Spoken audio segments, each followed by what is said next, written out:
kuchochea magomvi, bali makusudio ya kuzungumza kwetu ni kuonesha uhalisia wa mambo ulivyo. Ili ndio lengo la makusudio ya mazungumzo yetu, lakini pia kutoa fikra nini tunahisi kikifanyika tunaweza kurudi katika hali salama. Hayo ndiyo makusudio ya kuzungumza kwetu.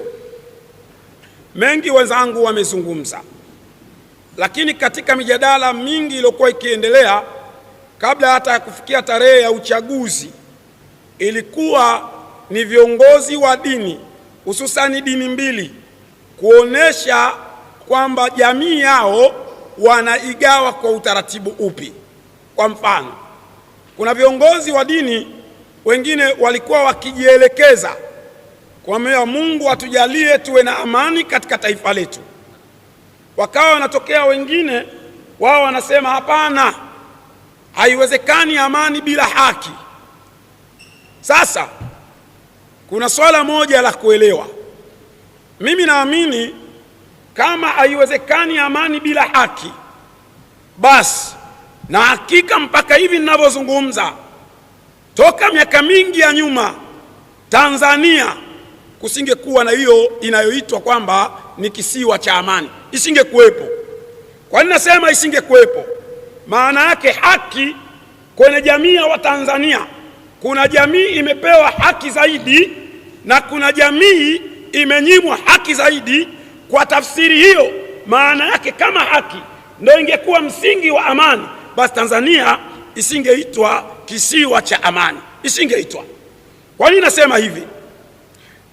Katika nchi yetu ya Tanzania, kabla sijaja kwenye kuhitimisha nini tunashauri, katika nchi yetu ya Tanzania kuna mkataba au Memorandum of Understanding MOU, ambayo hii imeandaliwa kati ya kanisa, maaskofu wa kanisa na serikali ya Jamhuri ya Muungano wa Tanzania. Mkataba huu unahusika kwenye bajeti ya elimu na bajeti ya afya. Kila mwaka unaposikia bajeti inasomwa ya elimu, kuna mabilioni ya fedha wanapewa maaskofu kupitia hiyo bajeti. Ukisikia bajeti ya afya inasomwa, kuna mabilioni ya fedha yanatolewa wanapewa baraza la maaskofu. Hii maana yake nini? Hii ina maana kwamba kodi yangu mimi Muislamu inayochukuliwa ya wafanyabiashara wa Kiislamu inayochukuliwa, fedha ile kuna kundi moja limejitenga kuisubiri na kuichukua. Na hoja inayotumika ni nini? Inatumika hoja kwamba kanisa Katoliki linatoa huduma ya afya, kanisa Katoliki linatoa huduma ya elimu, kwa sababu hiyo lina haki ya kupata fedha kutoka serikalini. Sasa twende kwenye hali ya kawaida. Shule gani ya kanisa Katoliki ambayo ukienda wewe kumpeleka mtoto wako unalipa ada sawa na serikali? Shule gani? Mtajieni shule moja tu. Shule zote za makanisa Katoliki ada yao haina tofauti na shule za private. Kwa nini pesa ya Watanzania wote wapewe watu ambao ni kakikundi kawajanja fulani kamekaa kanachukua hiyo pesa, alafu wanakuambia haki? Kama ni haki inatakiwa izungumzwe kwa mapana. Hauwezi kuzungumzia haki kwenye jambo unalolipenda wewe tu. Kama ni haki ianze kwenye maeneo hayo. Haumwezi kuwa nyie ni kundi mnadhulumu wengine, mnajinufaisha nyie, alafu mnazungumzia haki. Haki ya namna gani? Hiyo ni haki imejengwa kwenye misingi ipi? Sio kwamba haya mambo tunayapenda. Niseme ukweli, yanatukwaza sisi Waislamu. Tunaumia. Kama ni elimu, kwani Waislamu hawana shule? Wana shule ngapi wamejenga? Mbona hawapewi hela? Wanapewa Katoliki, kodi ya Watanzania wote. Alafu leo wanataka kujifanya eti wao ni watu wa haki. Wao ni wazi tu, sio watu wa haki. Ni dhulma wanaifanya. Kama ni watu wa haki, wasimame sasa waseme toka mkataba ule umeingiwa mwaka 1900 kama sikosei ni 96 kama sikosei, au 92, kitu kama hicho. toka wameingia mkataba ule, manake waziri alikuwa Lowassa wakati huo, toka wameingia mpaka leo wawaambie Watanzania wamechukua fedha za walipa kodi wote kiasi gani. Waseme ukweli tujue, je, ni watu haki? Vijana wanakosa mikopo, wanafika pahala wanasoma katika mazingira magumu, lakini kuna wajanja fulani ambao Tanzania nzima wako kama milioni 1, lakini wenyewe hao watu zaidi ya taifa lenye watu zaidi ya milioni 60 na ushei, lakini hao watu milioni 1 hawa na kidogo tu wanachotewa fungu la fedha za walipa kodi wote wanapewa wao, lakini serikali imetulia na inaendelea. Haya mambo tunataka serikali wajue, yanatuuma sana. Ukisoma katika memorandum of understanding kuna kipengele kimewekwa cha kipuzi na kijinga, eti serikali isijenge hospitali za rufaa maeneo ambayo kanisa lina hospitali. Yani manake wanatengeneza mpaka biashara kwamba kama serikali ina uwezo wa kujenga hospitali ikatoa huduma kwa watu wake, wenyewe kwenye mkataba wanaitaka serikali isijenge hospitali, na ikijenga wanaihoji, mbona mnavunja mkataba, mnajenga hospitali sema msitu na hospitali? Hawa ni watu wema hawa? Wana wema gani hawa? Someni historia. Kila kwenye migogoro Afrika kanisa Katoliki wahusika namba 1. Nenda kaangalia vurugu ya Kongo, vita iliyopigana siku 3 wakati wa Pierre Bemba. Nani alikuwa chokochoko? Kanisa Katoliki. Nenda kaangalie maandamano ya juzi Kongo, nani alikuwa chokochoko? Kanisa Katoliki. Nenda kaangalie mauaji ya Afrika ya Kati, nani alikuwa chokochoko? Kanisa Katoliki. Nenda kaangalie Rwanda, nani alikuwa chokochoko? Kanisa Katoliki. Njoo uangalie sasa nani chokochoko? Kanisa Katoliki. Tunaposema moja ya tatizo katika taifa letu udini, tusiache kusema ukweli. Udini Tanzania huko, tunaweza tukadanganyana tu pembeni kwamba unajua hakuna udini, tunazungumzia haki, sio mambo ya udini. Sio kweli, uongo. Udini huko tena kwa kiwango kikubwa. Takupeni mfano. Kenya Wakristo ni wengi kuliko Waislamu Kenya, lakini turudi Tanzania. Sensa ya kwanza ya mwaka 1967 Waislamu walionekana kwenye sensa hiyo wako zaidi ya 60%. Mwalimu Nyerere baada ya sensa hiyo akaondoa swali la dini, kwamba msiulizane kwamba dini gani, kwa maana dini haitusaidii kitu. Akaondoa lile swali, hakuna swali la dini mpaka leo. Tafsiri kama tunachukua sensa ya kwanza iliyokuwa na swali la dini, inaonesha Waislamu walikuwa wengi kwa zaidi ya 60% enzi hizo. Sasa tujiulize katika maswali ya kawaida, kama South Africa Waislamu ni wachache, Uganda Waislamu ni wachache, Kenya Waislamu ni wachache, kote hizi nchi nimestaja kuna mahakama ya kadhi. Njoo Tanzania, kwa nini serikali ilipotaka kuwapa mahakama ya kadhi mwaka 2005 walipoweka kwenye ilani yao ya uchaguzi kwamba watawapa Waislamu mahakama ya kadhi, wakamtuma Bernard Membe alipokuwa waziri wa mambo ya nje aende akafanye tafiti, aangalie je, mahakama ya kadhi ina madhara gani. Membe akaja bungeni akasema mahakama ya kadhi haina madhara yoyote. Kardinali Pengo akasema na mimi naunga mkono, haina madhara yoyote. Ndipo alipotokea Gwajima akamtukana Pengo, amekula maharage ya Mbeya, amechanganyikiwa, amekuwa mwehu, akamtukana matusi Pengo, na teki ikaunga mkono kukataliwa mahakama ya kadhi, na serikali ikawasikiliza. Tumenyimwa mahakama ya kadhi. Jambo la Waislamu, tunapozungumzia haki, ni haki ya namna gani? Kwani Waislamu hawana haki ya kufaidi matunda ya taifa lao ambalo wamelipigania? Wametafuta uhuru wa taifa hili, hawana haki hiyo? Wenye haki hiyo ni Wakatoliki. Kwa nini mnafanya mambo ambayo tunataka tuseme wallahi wabillahi watallahi hatutanii? Kuanzia kesho tunaanza taarifa rasmi kwa wahadhiri wote 3,500 kila msikiti wapite Tanzania nzima kuanza kujipanga na kukabiliana na hao wanaoitwa wataandamana. Mtakuta tumekatana vichwa huko barabarani, wala hatuwatanii. Wallahi tunakuapieni, kwa sababu tunaona hii nchi sasa inakwenda kuchezewa. Najua wengine mtakata shauri yenu, lakini huu ndio uhalisia, na wala hatubepesi macho. Tunawaeleza ili wajue, na ni bora muache kwa sababu bora wajue. Narudia tena, kama mnataka kwenda, kwanza mimi sina hela, sina magari, sina nini.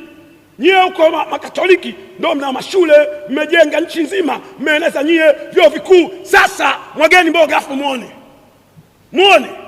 Nataka niwaambie ukweli, kanisa Katoliki, na wala tusemi uongo, najua kanisa Katoliki ndio limemwondoa Mbowe. Kwani hatujui? Mpango si umepangwa hapa Msimbazi Center, sio wamekaa hapa wakamwondoa Mbowe kwa mikakati na mipango, kwa sababu yeye ni KKT. Wakatengeneza mkakati wakamuingiza Lissu kwa mipango yao na mikakati yao. Nani ajui? Tunajua. Alafu kanisa Katoliki wana swali moja ambalo mpaka leo hawajajibu. Dr. Slaa alipokuwa katibu wa teki alitueleza kwamba, angalieni clip mtasiona, alisema yeye aliziwia silaha zilizokuwa zinataka kuingizwa katika kupitia kanisa Katoliki. Swali mpaka leo Wakatoliki hawajajibu. Hizo silaha alizoziwia Dr. Slaa alipokuwa akiwa katibu wa teki zilikuwa zinapitishwa na nani? Na ndani ya kanisa huyo mtu alikuwa anataka kupitisha alikuwa anashirikiana na nani? Na hizo silaha zilikuwa zinakwenda wapi? Waje wajibu hilo swali kama wao ni watu haki. Mnazungumza haki gani?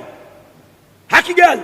Sitaki kuuliza swali la silaha zina matumizi gani, kwa sababu silaha kazi yake ni kuua au kuvunja au kuharibu, au ndio hizo silaha za tarehe 9. Tuambiane ukweli, kama nyie ni watu wa haki, mngeanzia hapo kuambia umma kwamba tulikuwa hizi silaha zilikuwa zinapishwa na mtu fulani, huyo mtu alikuwa anawasiliana na padri fulani, huyo mtu tukamziwia.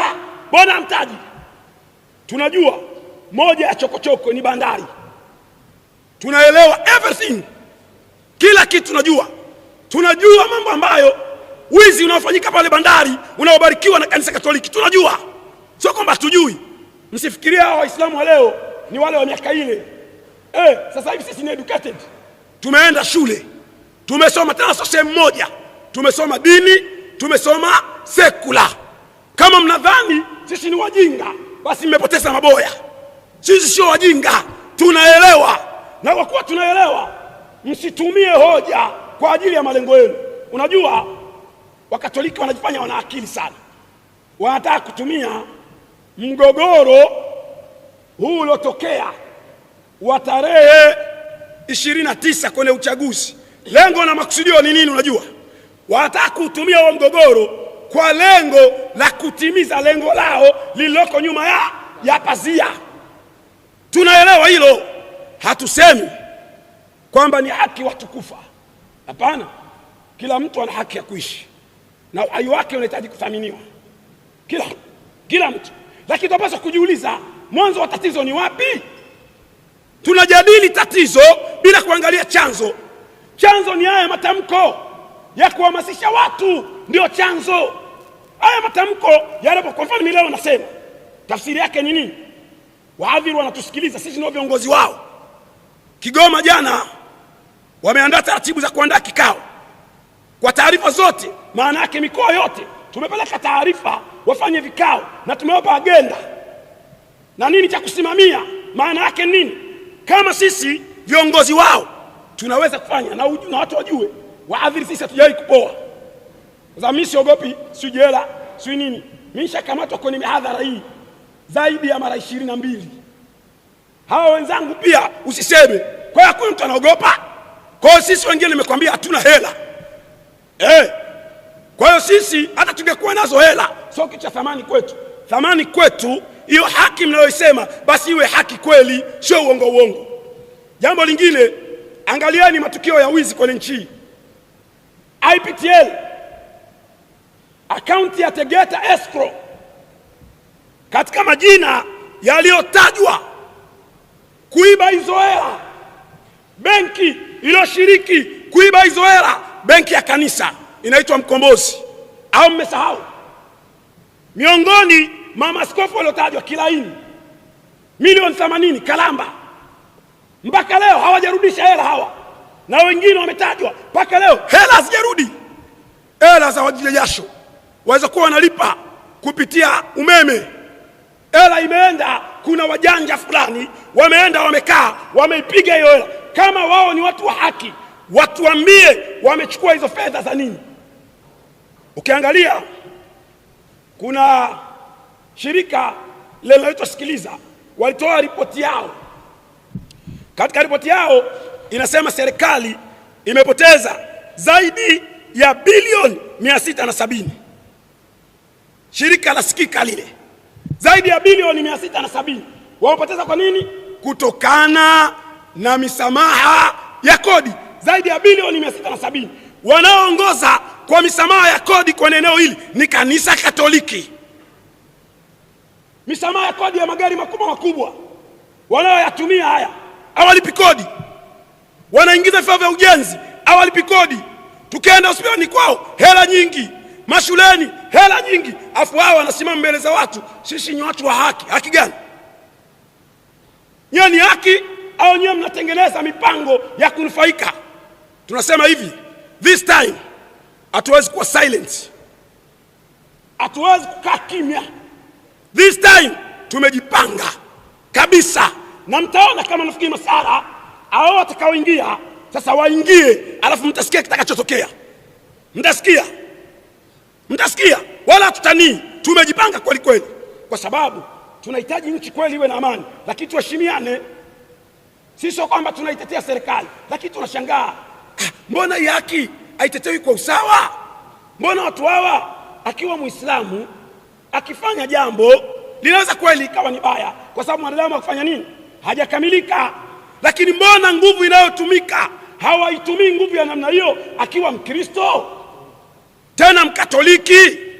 Mbona nguvu hiyo haitumiki? Kwa nini nguvu hiyo inatumika akiwa Muislamu tu?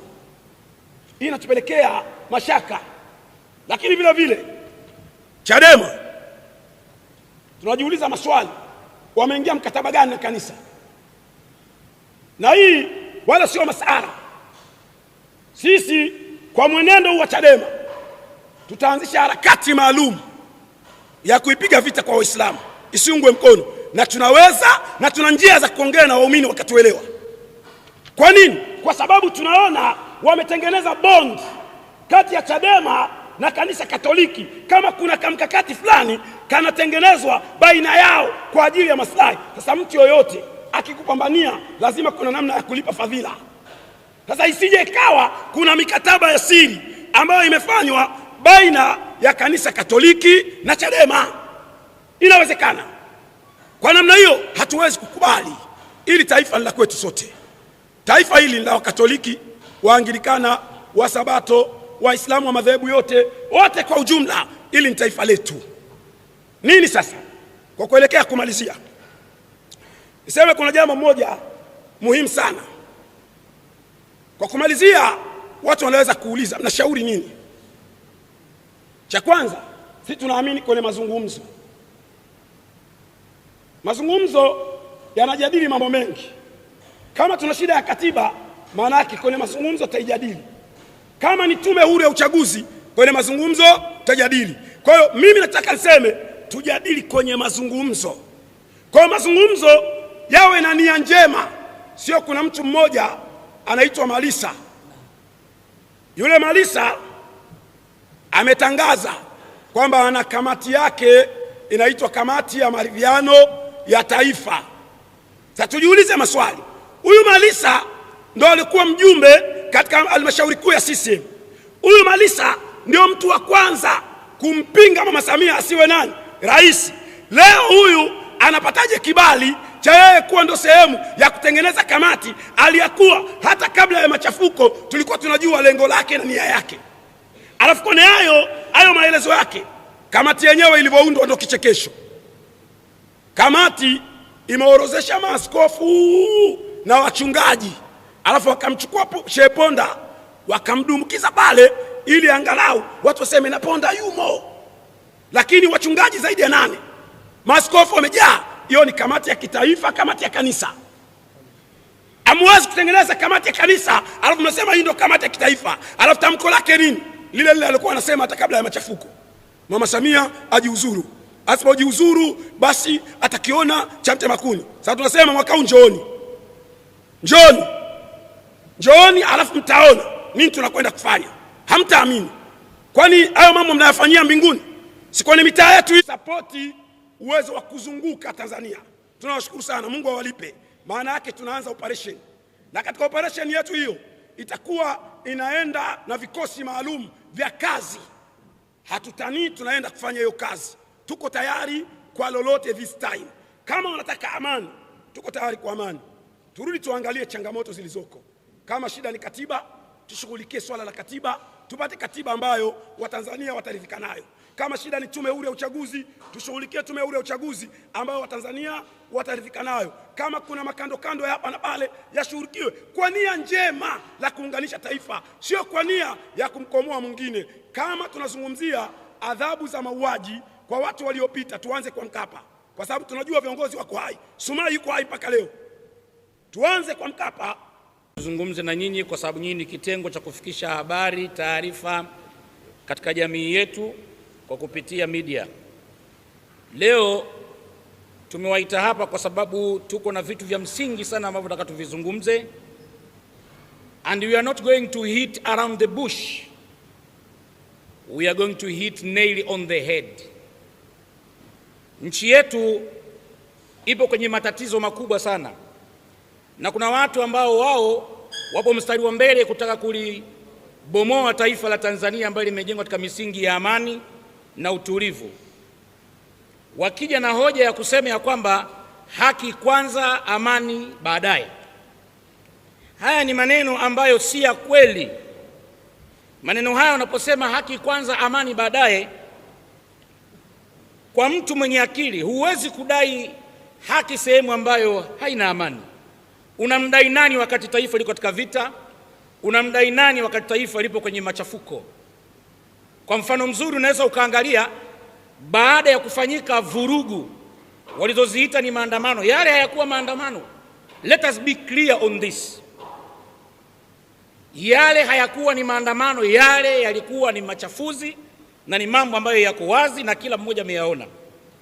Hatuwezi kurudia yale ambayo yaliyosemwa na viongozi wa dini mbalimbali katika nchi yetu ya Tanzania, lakini tunasema ya kwamba it was just a test. We've been given the test. Kwa sababu kuna baadhi ya watu huwa tunaposema kwamba amani kwanza, alafu ndio uje udai haki yako unataka kudai, wanatuita sisi ni machawa na wanatuita majina mbalimbali kwamba hawa ni mashehe ubwabwa. Let me tell you, siku zote mtu ambaye anayesimama katika majambo ya kuonyesha ya kwamba hii amani ni kitu cha msingi, na amani inapotoweka haiwezi kurudi kama vinavyofikiria. Ni jukumu la kila Mtanzania kuchunga amani ya taifa letu, kwa sababu tumeyaona siku 5 ambazo tulizokuwa tumekaa ndani. We've been locked down. The country was paralyzed. Na kazi zilikuwa hakuna. Vyakula vilikuwa vinaanza kuishi katika maduka yale ambayo yaliyokuwa karibu nasi. Na imefika mahala ya kwamba watu wakaanza kuishi maisha ambayo hawakuyazoea kwa sababu ya watu waliokuja na maneno ya kutengeneza ya kwamba Tanzania tunataka haki kwanza kisha tunaifuate hiyo amani. Sisi tunasema ya kwamba amani kwanza, haki inafuata baada ya kuwa na amani katika taifa. Nukta ya kwanza. Nukta ya pili, nchi yetu imebadilika. Leo imekuwa ni nchi ya matamko. Yaani leo imekuwa ni kwamba kuna taasisi zinakaa wanakaa wanasema kwamba kesho tutakuwa tunatamko. Kesho tunatamko. Hii nchi haijajengwa kimatamko. Hii nchi imejengwa kwa misingi ya amani na upendo. Upendo wetu umetoweka, umeenda wapi? Mbona leo tumefikia mahali tumeweka katika kundi la watu wanaobaguana wa Tanzania? Hatujawahi kuishi maisha kubaguana. Leo imefika mahali ya kwamba rais aliyoko madarakani hivi sasa, Mheshimiwa Dr. Samia Suluhu Hassan, anapigwa vita, ni vita vikubwa sana ambavyo wakisema ya kwamba anawanyima watu uhuru na watu haki zao. Lakini ni kweli kwamba Dr. Samia anawanyima watu uhuru na haki zao Tanzania? Au leo kuna kauli zinakuja zinasema ya kwamba Mheshimiwa Rais Samia kwamba yeye ndo ananasibishwa na mambo ya utekaji na mambo ya watu kuuawa na kadhalika na watu kupotea. Hili jambo tusio wanafiki wa Tanzania, tuwe wa kweli katika hili. Mambo ya utekaji hayajaanza kipindi cha Dr. Samia Suluhu Hassan. Mambo ya utekaji yalikuwa nyuma huko, yalikuwa yanafanyika. Lakini hawa ambao leo wanatoa manakara wakisema kwamba tunatoa wito, tunalaani utekaji na umwagaji damu na watu kupotea Tanzania kipindi cha Samia, na wanatoa matamko. Mbona hatujaona matamko haya yakitolewa wakati walivyokuwa wanaongoza watawala wengine ambao wasiokuwa Waislamu?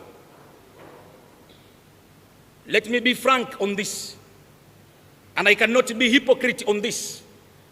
This is serious matter and we have tuweke haya mambo sawa sawa, kwa sababu wakati anapotawala Muislamu katika nchi hii kuna matukio mengi sana ambayo yanajitokeza. Kuna mambo mengi ambayo yanajitokeza ili kumtengenezea mazingira magumu yule Muislamu katika kipindi anachotawala yeye, na haya tumeyaona yako wazi. Dr. Samia Suluhu hapingwi kwa sababu ya uongozi wake kwamba nchi kaitendea vibaya. Sio kweli, ni vitu vikubwa viko nyuma pazia, na leo tunataka tuyaweke wazi. Jambo la kwanza, Uzanzibari wa Mama Samia. Uzanzibari wa Mama Samia, hili ni tatizo kubwa, na hawa ni sisi watu wa bara, tuna ubaguzi. Leo Mama Samia kwa sababu ya Uzanzibari wake, kwa sababu ya ule Uislamu wake, kwa sababu ya ule uwanamke wake, amepewa sifa mbaya mbaya. Anateka, anaua watu, anafanyaje? Lakini tuangalie, ni kweli Mama Samia yeye kipindi chake watekaji ndio walikuwa wanateka, hivyo vingine watu walikuwa wateka?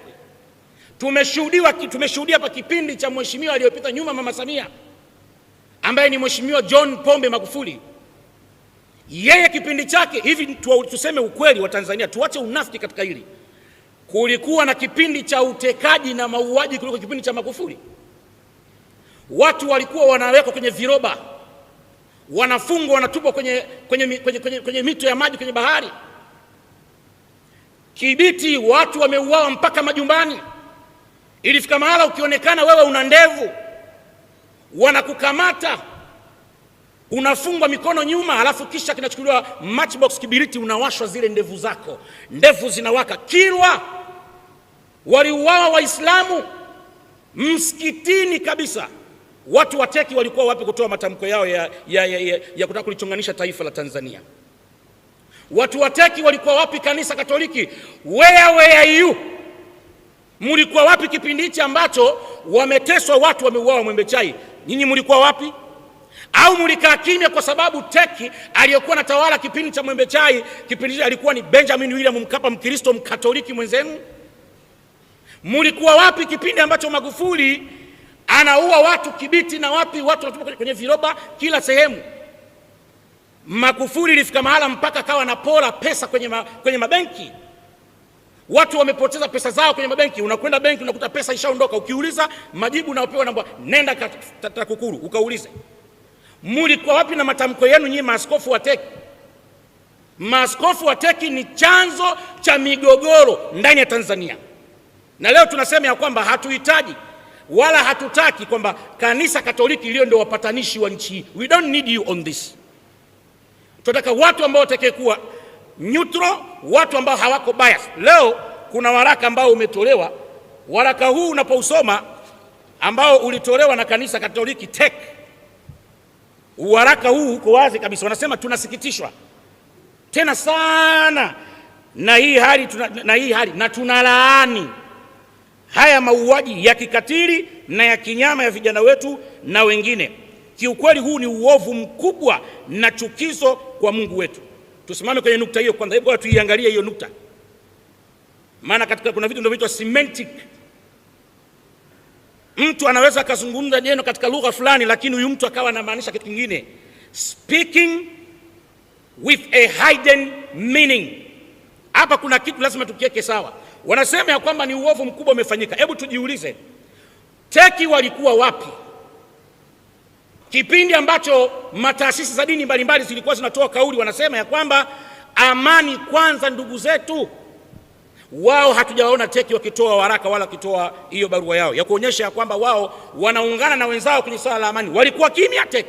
Baraza la Catholic, maaskofu wa Katoliki walikuwa wapi kipindi ambacho taasisi mbalimbali, viongozi wa dini mbalimbali wakizungumza swala la amani, wakati wanaona kabisa kwamba kuna watu wao walishatangaza, walisema tarehe 29 Oktoba hakutakuwa na uchaguzi. Haya mambo yalikuwa wazi. Heche alizungumza kwenye media na klipu zipo za ushahidi za video, anasema kabisa kwamba Tanzania hakutakuwa na uchaguzi tarehe 29. Tundu Lissu alisema wazi kabisa, tunakwenda kukinukisha nchi hii ya Tanzania, hakutakuwa na uchaguzi na wala msihangaike kwamba mtaenda kufanya uchaguzi tarehe 29. Watu wanatangaza wazi kabisa kwamba watakwenda kuinukisha hii nchi ya Tanzania. Teki walikuwa wapi? Mbona hawakutoa hizi matamko zao kukemea hizo kauli mbaya za kutaka kuligawa taifa na kutaka taifa lipasuke? Where are you, Teki? And we cannot tolerate this nonsense, kwa sababu haya ni mambo ya ajabu kabisa ambayo yanaendelea. Watu walitamka na kweli dhamira yao ikaonekana, tarehe 29 mipango yao wakaikamilisha. Hakuna maandamano yaliyofanyika tarehe 29. Ulikuwa ni uchafuzi na uvunjifu wa amani na kuharibu mali za watu. Alafu tunashangaa kipindi cha Magufuli kuna baadhi mpaka walikuwa ni viongozi wa serikali, wa bunge, walipigwa risasi nchi hii hadharani. Kuna wengine walitolewa bunduki. Mheshimiwa Nape Nnauye alitolewa bunduki hadharani kabisa. Amani ilikuwa imetoweka. Waandishi wa habari walifungiwa, bunge lilifungwa, live coverage. Teki walikuwa wapi? Mbona hakuzungumza? Au kwa sababu Magufuli alikuwa ni Mkatoliki mwenzenu? Teki mlikuwa wapi wakati mauaji yanafanyika haya ambayo yamefanyika Zanzibar? Mlikuwa wapi Teki? Benjamin William Mkapa akiwa rais wa Tanzania alituma wanajeshi, walitoka bara, walikwenda kuwaua Waislamu katika mji wa Pemba kule. Tena ilifika mahali kwamba waliuawa Waislamu wazi kabisa. Na bahati nzuri aliyefanya tukio mwenyewe akaandika mpaka kitabu kujutia, kitabu kinachoitwa My Life My Purpose. Ameandika, anasema ya kwamba najutia dosari kubwa ambayo ilitokea katika utawala wangu. Lakini swali tunajiuliza, kama aliyefanya tukio alionyesha majutio, Teki mlikuwa wapi Katoliki? Mbona hamkukemea haya? Au kwa sababu Benjamin William Mkapa alikuwa ni Mkristo wa Katoliki wenzenu?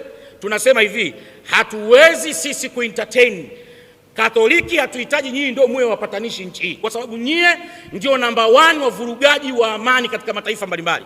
Mauaji ya kimbari yaliyofanyika Rwanda, sababu ilikuwa ni Wakatoliki. Wao ndio walisababisha watu wakauana. Jamii walikuwa nasikilizana, Wahutu na Watusi, lakini fitna na chuki ilitengenezwa. Catholic walihusika sehemu kubwa. They played their party to destruct the Republic of Rwanda. Rwanda ikaingia kwenye vita, genocide. Watu waliuana kwa sababu ya Katoliki. Tuna historia.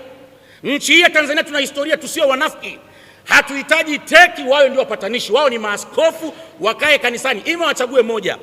Wao kama wanataka kuwa wanasiasa, wanataka kuwa wanaharakati, wavue magwanda ya udini, wavae magwanda na siasa, waingie barabarani, tujue wao ni wanaharakati moja kwa moja. Lakini sio kutumia Katoliki alafu kutaka kuintimidate rais. Wanamuintimidate rais wa Jamhuri ya Muungano wa Tanzania, Mama Suluhu, kwa sababu ni Muislamu. Mama Suluhu uadui wake kwa sababu yeye ni Mzanzibari, uadui wake kwa sababu yeye amekata mirija ya watu ambao walikuwa naibia hili taifa. Tuko na record. We have the record in this country. Bilioni 19.3. Nisidhani vizuri nyinyi waandishi habari na Watanzania. Bilioni 19.3. Hizi ni pesa ambazo walitakiwa serikali ya Tanzania ipokee. Hizi pesa waliomba msamaha walipoingiza magari takriban 691 kanisa Katoliki nchi hii. Waliingiza magari wakaomba msamaha wa ushuru watolewe, na walitolewa bilioni 19.3 ushuru ambao ulikuwa net worth yake ilikuwa ni hiyo, sawa na hayo magari 991. Nyie Catholic mtueleze vizuri, hii ni pesa ambayo ilikuwa ni ya Watanzania, na hii pesa munaomba msamehewe. Lakini cha ajabu kama tunashangaa kwamba kwenye msamaha ambao mnaoomba nyie kanisa la Katoliki, munaingiza magari bure, munaingiza madawa bure kupitia kanisa Katoliki, munaingiza vitu mbalimbali, mabati ya kutengenezea manyumba na kadhalika, tiles munaingiza na vitu mbalimbali, lakini mwisho wa siku ni kwamba nyie ndio wa kwanza mmekosa kuwa na fadhila. Leo mnasema kwamba serikali ya Tanzania haina haki, serikali ya Mama Samia haina haki. Nyinyi haki mnayo haki nyie maaskofu wa kanisa la Katoliki. Hii pesa bilioni 19 ambazo mmesamehewa na serikali, magari 691 ambayo hamjalipa ushuru, hizi pesa ambazo zilikuwa takiwa ziingie kwenye serikali ya Tanzania, hizi pesa, hebu mtuambie, serikali ingepata hizi pesa ingekuwa imeweza kufanya miradi mingapi katika nchi hii? Munaingiza madawa bure kupitia hospitali yenu, lakini cha ajabu ukienda hospitali za Katoliki, gharama ambazo unazolipia hospitali ya Katoliki ni sawa na hospitali ya serikali, na wakati mwingine inakuwa ni zaidi ya unayolipa kupitia Katoliki. Ikiwa mnaingiziwa hizi vitu bure, kwa nini nyinyi msijekuwa ni watumishi wa Mungu wa kweli? Mungesimama kusema kwa sisi ni watumishi wa Mungu wa kweli, serikali imetuondolea sisi haya maushuru, hebu tuwasaidie hawa raia. Basi msitusaidie sisi Waislamu, au msitusaidie sisi wale maprotestant, KKT, Anglikana, manani makanisa mengine. Nyinyi wa Katoliki wenyewe kwa mngiwasaidia wa Katoliki wenzenu. Wa Katoliki wenzenu wana hali ngumu. Alafu nyinyi teki leo mnasimama mnasema, unajua tunaona ya kwamba hii nchi ya taifa limegawanyika. Hamna taifa limegawanyika. Nyie ndio mnataka kuligawa taifa. Mlisubiri Mheshimiwa Rais wa Jamhuri ya Muungano wa Tanzania asome hotuba yake. Tanzania tumekaa very attentively to listen what our president saying. Tumesubiri tunaangalia rais wetu anaongea nini. Pale siku ya pili yake ya tatu mkatoa waraka wenu. Ina maana nyinyi mmekuja kutoa waraka baada ya hotuba ya Mheshimiwa Rais. Ina maana hii ni kudistract hotuba ya Mheshimiwa Rais isisikilizwe na raia wasipate faida kwa ile hotuba ambayo Mheshimiwa Rais kaizungumza. This is unacceptable and we cannot accept this. We don't need you to be our negotiators. Nyinyi ni wafanyabiashara na mmekaa kwa sababu ya maslahi yenu yamekatika, ndio shida hii. Na tutakuja na tamko lingine tutakuja baadaye na ujumbe mwingine wa pili wa baadaye kuzungumzia swala hilo. Nikimalizia ili niwapishe na wenzangu, naomba nimalizie na aya hii kwenye kitabu cha Biblia ambayo inapatikana kwenye kitabu cha Biblia, inapatikana katika kitabu cha Timotheo wa kwanza. Timotheo wa kwanza sura ya 3 mstari wa kwanza. Naomba hebu nifungulie mtu mmoja pale. Iko hapa. Acha niisome watu waisikie. Kazi ya maaskofu ni gani? What is your work? Sikilizeni mafundisho ya Biblia yanavyofundisha. Leo mmehama kwenye kazi zenu, mmeingia kwenye kazi sio zenu, mnataka kuligawa taifa la Tanzania. Ni udini uliokuwa wazi kabisa wala usiopingika. Mzanzibari ana haki kutawala Tanzania kama Mbara anavyotawala Tanzania. Ili jambo lazima lieleweke. Kitabu cha Timotheo wa kwanza sura ya 3 mstari wa kwanza. Ni neno la kuaminiwa. Mtu akitaka kazi ya uaskofu ametamani kazi njema, basi imempasa askofu awe mtu asiyelaumika, mume wa mke mmoja. Maaskofu wetu wale hawana wake, na ndio maana mtu yuko tayari kukinukisha, anasema bora kinuke kwa sababu hana familia. He doesn't have a family in this country. Maaskofu hawaoi. Biblia inasema askofu lazima awe mume wa mke mmoja, lazima aoe, na ukioa utakuwa na familia. Ukiwa na familia lazima utakuwa na uchungu na nchi yako. Huwezi kubali kuruhusu kama damu imwagike katika nchi hii. Hawaoi kwa sababu hawana familia, na kutokuwa na familia ndio maana hawana uchungu na taifa. Ndio wakati wote anaweza kutoa matamko akasema kwamba hatuwezi kubali amani kwanza haki. Haki wanayozungumzia maaskofu ni haki yao inayohusu miradi yao, na hiyo tazungumzwa na wahadhiri wengine ambao wenye taaluma hiyo wapo inshallah taala hapa. Andiko linasema basi imempasa askofu awe mtu asiyelaumika, mume wa mke mmoja, mwenye kiasi na busara. Askofu lazima awe mwenye busara. Lazima uangalie huu ni wakati nizungumze nini na wakati huu nisizungumze nini. Nchi imeshavurugwa. Kuna watu wamekaa kutaka kuichafua Tanzania, kutaka kuivuruga Tanzania kwa maslahi yao. Wanataka mali za Watanzania waje wazikontrol wao, kwa sababu Mama Samia amebana kila kona. Hii ndio chuki iliyoko. Lazima maaskofu watakiwa wenye busara, mtu mwenye utaratibu, mkaribishaji, ajuwaye kufundisha, si mtu wa kuzoea ulevi, si mpiga watu. Yani manake askofu atakiwi kutoa matamko ya kufanya watu wapigane, lazima ieleweke hiyo, bali awe mpole. Ndo askofu wa sawasawa, awe mpole, si mtu kujadiliana. Askofu atakiwi kwenye mjadala hii atakani ya kisiasa, yeye sio mwanasiasa, amhubiri Yesu na Mungu kanisani, wala asiwe mwenye kupenda fedha. Hapa kuna nukta. Maaskofu wanapewa maelekezo wasiwe wenye kupenda hela. Maaskofu wetu wa leo bilioni 19.3, hii ni pesa ambayo wamepanga, yani imefika mahala wameomba na wakakatiwa maushuru yao.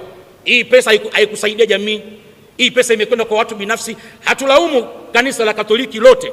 Kuna baadhi ya wengine ambao hawaungi mkono hayo mambo, lakini wamebanwa na wale ambao wanaongoza hayo mambo. Na kisha tunasema hivi, we are talking in general.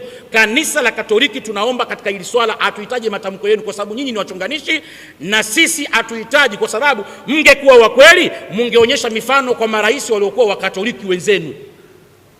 Hiyo mifano mngeonyesha, kwa sababu Waislamu waliuawa, hamkutoa tamko, kimya. Kama vile wameuawa mbuzi, wameuawa Zanzibari kule Pemba, kimya, hamkutoa tamko. Kama vile wameuawa kuku. Leo vijana ambao walitangaza rasmi Tanzania kwamba tunakwenda kukinukisha, tunakwenda kupindua serikali, wanasema kwamba haya ni maandamano. Watu wanasema tunakwenda kupindua serikali. Haya sio maandamano.